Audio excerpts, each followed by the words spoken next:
ವಿಜಯ Vishwavani top ನ್ಯೂಸ್ಗೆ ಸ್ವಾಗತ. ನಾನು ಸೀಮಾ ಬಂಗಾರಪ್ಪ. ಉಡುಪಿಯಲ್ಲಿ ಕೃಷ್ಣನ ಆಯುಧ ನೆನೆದ ಮೋದಿ. ಶ್ರೀ ಕೃಷ್ಣನ ಆಯುಧವಾದ ಸುದರ್ಶನ ಚಕ್ರದ ಹೆಸರಿನಲ್ಲಿ ಭಾರತದ ಸೇನೆಯು ಬತ್ತಳಿಕೆಯಲ್ಲಿರುವ ಮಿಷನ್ ಸುದರ್ಶನ ಚಕ್ರವನ್ನ ಪ್ರಧಾನಿ ನರೇಂದ್ರ ಮೋದಿ ಬಣ್ಣಿಸಿದ್ದಾರೆ. ಉಡುಪಿಯಲ್ಲಿ ಶ್ರೀ ಕೃಷ್ಣನ ಮಠದಲ್ಲಿ ಮಾತನಾಡಿದ ಅವರು, ಮಿಷನ್ ಸುದರ್ಶನ ಚಕ್ರ ನಮ್ಮ ರಕ್ಷಣೆಯ ಕೋಟೆಯೂ ಹೌದು ಎಂದಿದ್ದಾರೆ. ಮೆಕ್ಕೆಜೋಳ ಹೆಸರು ಕಾಳುಗಳಿಗೆ ಸೂಕ್ತ ಬೆಂಬಲ ಬೆಲೆ ಘೋಷಣೆ. ಸಿಎಂ ಪರವಾಗಿ ಮೋದಿಗೆ ಮನವಿ ಸಲ್ಲಿಕೆ.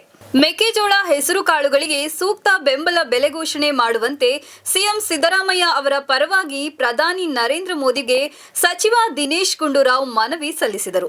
ಶುಕ್ರವಾರ ಉಡುಪಿ ಕೃಷ್ಣ ಮಠಕ್ಕೆ ಭೇಟಿ ನೀಡುವ ಹಿನ್ನೆಲೆ ಮಂಗಳೂರಿಗೆ ವಿಮಾನ ನಿಲ್ದಾಣಕ್ಕೆ ಬಂದಿಳಿದ ಮೋದಿ ಅವರನ್ನ ಸಚಿವ ದಿನೇಶ್ ಗುಂಡೂರಾವ್ ಸ್ವಾಗತಿಸಿದರು.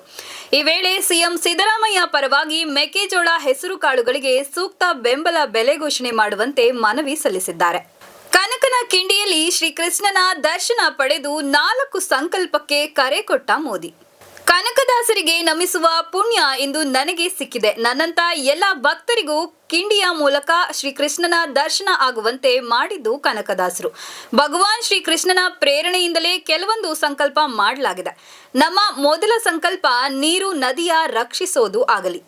ಒಬ್ಬ ಬಡವನ್ನ ಉದ್ಧಾರ ಮಾಡಲು ಪ್ರಯತ್ನಿಸೋಣ. ಉತ್ತಮ ಆರೋಗ್ಯ ಹಾಗೂ ಯೋಗ ಸಂಕಲ್ಪ ಮಾಡೋಣ ಎಂದು ಪ್ರಧಾನಿ ನರೇಂದ್ರ ಮೋದಿ ಕರೆ ನೀಡಿದರು.